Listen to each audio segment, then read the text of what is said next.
के फोकस की।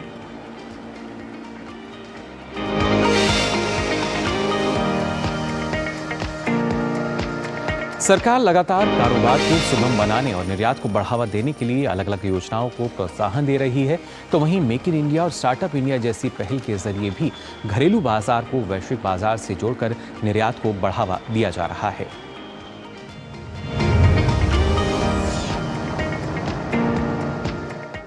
विश्व में तेजी से उभरती अर्थव्यवस्था देश को विकसित भारत की दिशा में आगे बढ़ा रही है। इसमें न सिर्फ सरकार के आर्थिक सुधार के लिए गए कई फैसले शामिल हैं, तो वहीं सरकार की नीतियां भी काफी प्रभावशाली रहीं। इसी कड़ी में देश से निर्यात को बढ़ावा देना भी सरकार की प्रमुख प्राथमिकताओं में से एक है। सरकार ने निर्यात प्रोत्साहन पहल के लिए कई महत्वपूर्ण कदम उठाए हैं, जैसे नई विदेश व्यापार नीति को लागू करना, शिपमेंट से पहले और बाद में रुपया निर्यात ऋण पर ब्याज समानीकरण योजना का विस्तार, निर्यात के लिए trade infrastructure for export scheme और market access initiative scheme, rebate of state and central levies and taxes scheme, remission of duties and taxes on exported products scheme, निर्यात हब के रूप में जिले में निर्यात क्षमता वाले उत्पादों की पहचान, विदेशों में सक्रियता के साथ भारत के व्यापार, पर्यटन, प्रौद्योगिकी और निवेश लक्ष्यों को बढ़ावा, फ्री ट्रेड एग्रीमेंट के उपयोग को बढ़ाने के लिए सर्टिफिकेट ऑफ ओरिजिन के लिए डिजिटल प्लेटफॉर्म, विदेश व्यापार नीति 2023 के तहत निर्यातकों को सरकार की विभिन्न निर्यात प्रोत्साहन योजनाओं के दायरे में लाकर ई कॉमर्स निर्यात को बढ़ावा देना है। साथ ही घरेलू बाजारों के विकास को बढ़ावा देते हुए वैश्विक स्तर पर उनकी पहुंच सुनिश्चित की जा रही है, जिसके लिए पीएम गति शक्ति, नेशनल लॉजिस्टिक पॉलिसी, राष्ट्रीय औद्योगिक गलियारा विकास कार्यक्रम, उत्पादक से जुड़ा प्रोत्साहन यानी PLI, make in India, startup India और एक जिला एक उत्पाद यानी ओडीओपी आदि का उपयोग किया जा रहा है, जिससे वोकल फॉर लोकल को ग्लोबल भी किया जा सके। इन सभी कदमों के परिणाम स्वरूप ही अर्थव्यवस्था में लगातार मजबूती आ रही है और जल्द ही विश्व की 5वीं सबसे बड़ी अर्थव्यवस्था तीसरे स्थान पर पहुंच सकेगी। Bureau report, DD news.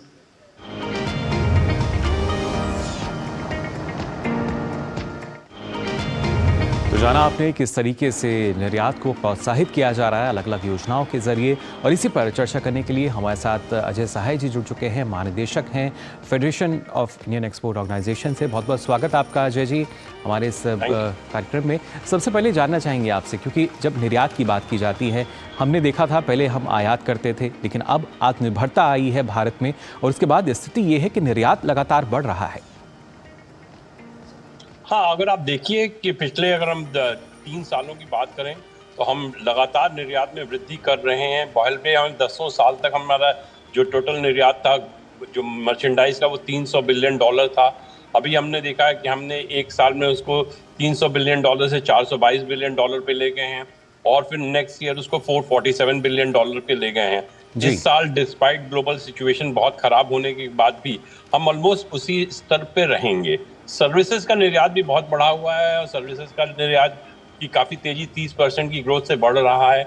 इस साल भी हम सर्विसेज का निर्यात भी करीब $325 बिलियन से बढ़ के 380 से $400 बिलियन होगा। आपने सही कहा, एक जिस तरह का इकोसिस्टम एक्सपोर्ट के लिए बनाया गया है, उससे हमें आने वाले दिनों में एक्सपोर्ट काफी बढ़ते जा रहे हैं और ये लग रहा है इस तरह की पीएलआई स्कीम का जो पॉजिटिव इम्पैक्ट आएगा, जो अभी हमें सिर्फ मोबाइल सेक्टर में दिख रहा है, वो बहुत से सेक्टर्स में हमारी एक्सपोर्ट कॉम्पिटिटिवनेस बढ़ाएगा, हमारी मैन्युफैक्चरिंग कैपेबिलिटी बढ़ाएगा और जिस तरह का एफटीए स्ट्रेटजी की गई है, हमें बेटर मार्केट भी मिल रहे हैं। दूसरी चीज है, चाइना +1 का डेफिनेटली इंडिया को एडवांटेज है।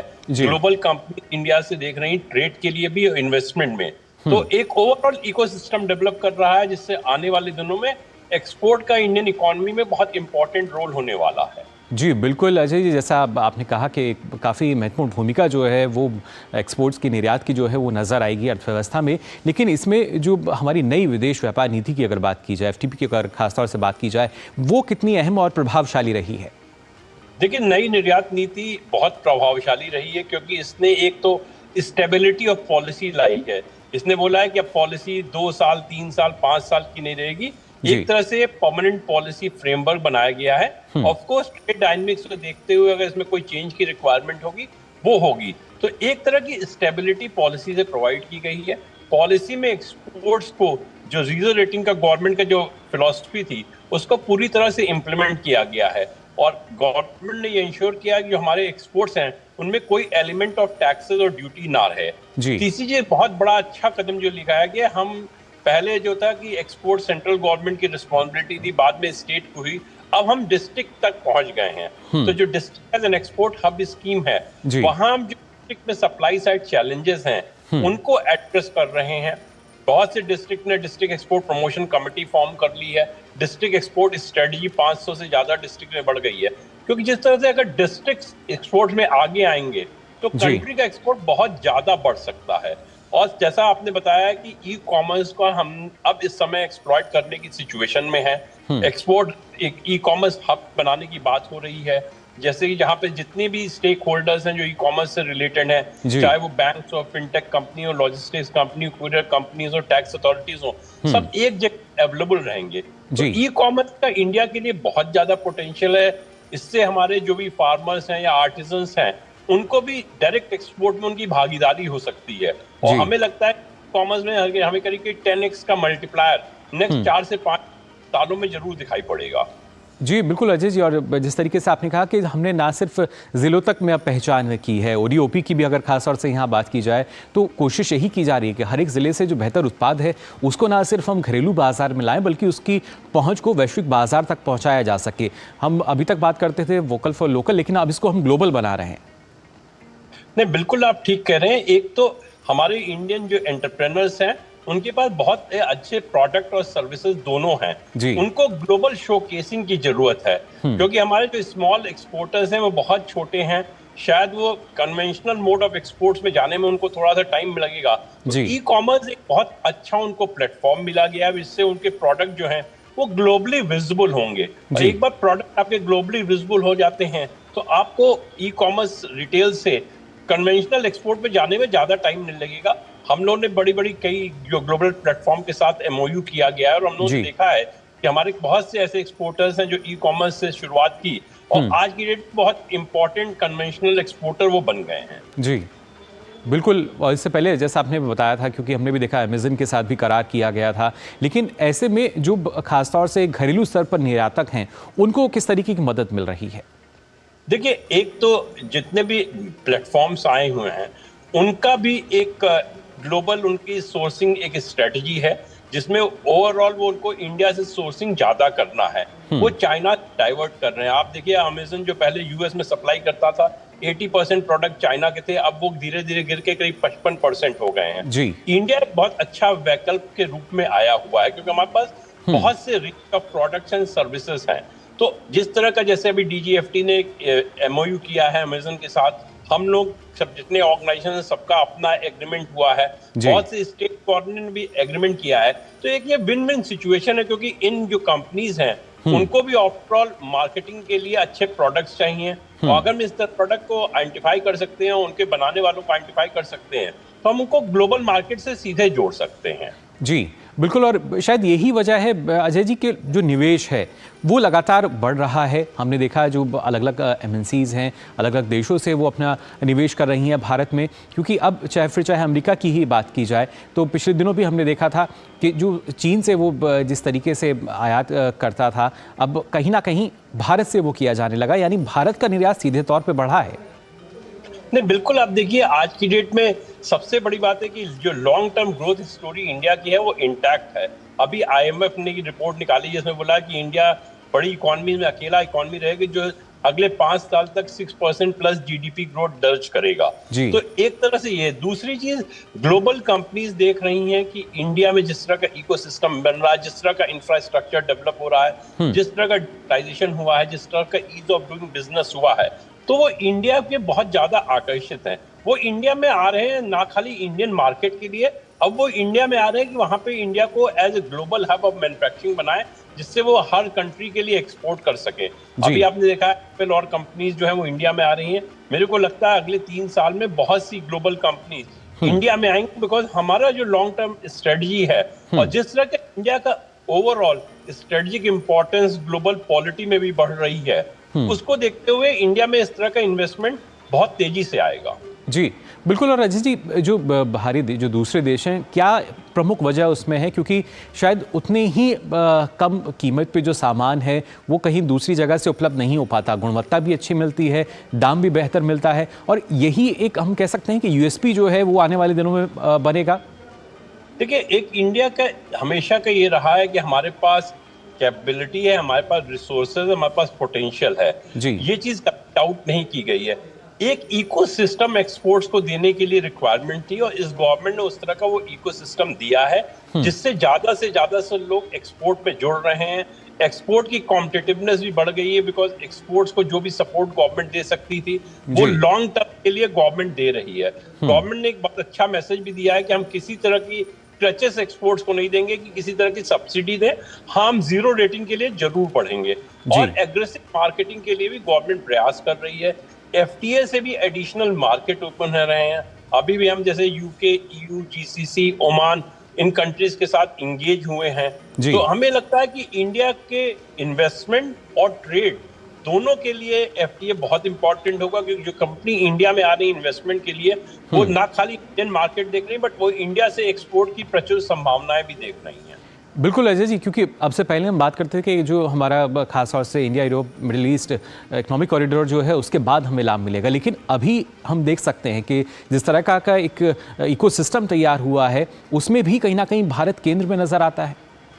देखिए, जिस तरह का इकोसिस्टम है, जिस तरह का इंफ्रास्ट्रक्चर इन्वेस्टमेंट किया गया है, जिस तरह की लॉजिस्टिक्स चेंजेस लाए हैं, उससे आपकी कॉम्पिटिटिवनेस बढ़ती है। इंडियन एक्सपोर्ट की एक बहुत बड़ा चैलेंज जो अभी तक नजर होकर आ रहा था कि हमारी मैन्युफैक्चरिंग ही कॉम्पिटिटिव नहीं थी। अब हम देखें, जैसे मैन्युफैक्चरिंग का शेयर भी जीडीपी में रफली 19% हो रहा है। तो ये शो कर रहा है कि हमारी मैन्युफैक्चरिंग कॉम्पिटिटिव हो रही है। और मेरे को लगता है जिस तरह का इन्वेस्टमेंट, ह्यूज इन्वेस्टमेंट पीएलआई में आएगा, और पीएलआई की जो कंपनीज हैं वो एसएमईज को एंसिलरी के रूप में डेवलप करेंगी, क्योंकि उनको भी लोकल कंटेंट मीट करना है। तो जो हमारे एमएसएमईज हैं उनको भी एक जो ग्लोबल टेक्नोलॉजी की जरूरत है या उनको जो ग्लोबल एक्सपोजर की जरूरत है वो इस स्कीम के थ्रू इनडायरेक्टली मिलेगी। एक बहुत ज्यादा पीएलआई स्कीम में लोग ये कहते हैं कि इसमें एसएमईज का कोई रोल नहीं है, लेकिन मेरे को लगता है कि एसएमईज का इसमें बहुत इनडायरेक्ट रोल है। आप अगर देखिए, जिस तरह से सुजुकी कंपनी इंडिया में आई थी, हमारी जो ऑटो कंपोनेंट एंसिलरी डेवलप हुई है एमएसएमई में, उसी कंपनी के कारण हुई है। तो अब मेरे को लगता है इलेक्ट्रॉनिक्स हो या फार्मास्यूटिकल्स हो और अदर सेक्टर्स हो, क्रिटिकल टेक्नोलॉजी, हमारे एमएसएमईज एंसिलरीज के रूप में उभर के जरूर आएंगे। बिल्कुल अजय जी, क्योंकि पहले जब भी बात होती थी तो ये लगता था कि जो बड़ी बड़ी कंपनियां हैं उन्हीं के उत्पाद जो हैं वो बाहर जा सकते हैं, उन्हीं का निर्यात हो सकता है। लेकिन जब से एमएसएमई को बढ़ावा दिया जा रहा है, सरकार की नीतियां इस तरह की हैं, तो हम देखते हैं कि एक ज़िले में जो अलग, चाहे फिर बेकरी का उत्पाद है या दूसरा वो कृषि से जुड़ा कोई उत्पाद है, उसके लिए भी पूरी व्यवस्था अब की गई है कि वो अगर वैश्विक बाजार में जाना चाहता है तो वहाँ भी सुगमता के साथ जा सकता है। बिल्कुल, अगर आप देखिए एमएसएमई की जो डेफिनेशन जिस तरह की चेंज की गई है उसमें दो इंपॉर्टेंट एस्पेक्ट हैं। एक तो आपने investment in plant and technology है, उसकी जो लिमिट है बढ़ा दी गई है, मीडियम कंपनीज के लिए 50 करोड़ तक कर गई है। तो अब उनके लिए एनफ स्कोप है कि वो बेस्ट टेक्नोलॉजी ले आएं और टेक्नोलॉजी से अपना प्रोडक्शन एक्सपैंड करें। सेकेंडली, उन्होंने बोला है कि जो एक्सपोर्ट टर्नओवर है वो टोटल टर्नओवर का पार्ट नहीं होगा। तो इससे इंटरनेशनलाइजेशन के लिए बहुत ज्यादा एक बल मिलता है, क्योंकि बहुत से एमएसएमई एक्सपोर्ट पहले नहीं करना चाहते थे कि कहीं वो एमएसएमई की जो लिमिट है उसको वो क्रॉस ना कर जाएं। लेकिन ये प्रावधान आया है तो एमएसएमई काफी जोर शोर से एक्सपोर्ट मार्केट की ओर देख रहे हैं। जी बिल्कुल, और इसमें जो महत्वपूर्ण योगदान है वो कहीं ना कहीं जो एक इंफ्रास्ट्रक्चर की जब हम बात करते हैं, क्योंकि उसका लगातार निर्माण किया जा रहा है। पीएम गति शक्ति के तहत भी हमने देखा किस तरीके का जो लिंकअप है वो हमें नज़र आता है। और फिर जब हम लॉजिस्टिक पॉलिसी की बात करते हैं तो कोशिश शुरुआत से ही ये की गई कि चरणबद्ध तरीके से एक पायदान के बाद दूसरा पायदान जो है उसके अवसर जो है वो लोगों को दिए जा सकें, निर्यातकों को दिए जा सकें। अजय जी बिल्कुल, आप ठीक कह रहे हैं। जैसे पीएम गति शक्ति या जो हमारा इकोसिस्टम है, अब हम होलिस्टिक व्यू से इंफ्रास्ट्रक्चर को देख रहे हैं और गवर्नमेंट डिपार्टमेंट ऑफ साइलोज में काम नहीं कर रहे हैं। एक ओवरऑल कॉम्प्रिहेंसिव स्ट्रेटजी बनाई गई है इंफ्रास्ट्रक्चर में और हर डिपार्टमेंट को बोला गया है कि आप इसमें चिप इन कीजिए अपने रोल से। तो हम इसके कारण हमारे जो भी इंफ्रास्ट्रक्चर प्रोजेक्ट हैं, एक तो उनका बहुत टाइमली एग्जीक्यूशन हो रहा है और दूसरी होलिस्टिक अप्रोच होने से end to end solution provide किया जा रहा है। अभी आप देखिए पिछले 6 साल में 2017 से 23 के बीच में करीब 70 लाख करोड़ का इन्वेस्टमेंट इंफ्रास्ट्रक्चर में आया है। अगले 5 साल में हम 143 लाख करोड़ का इन्वेस्टमेंट कर रहे हैं। तो अगर इंफ्रास्ट्रक्चर इंप्रूव होता है तो आई थिंक इसका ओवरऑल बेनिफिट मैन्युफैक्चरिंग को और एक्सपोर्ट दोनों को बहुत ज्यादा मिलेगा।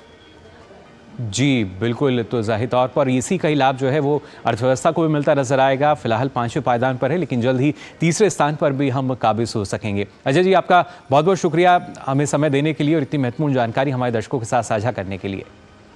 Thank you.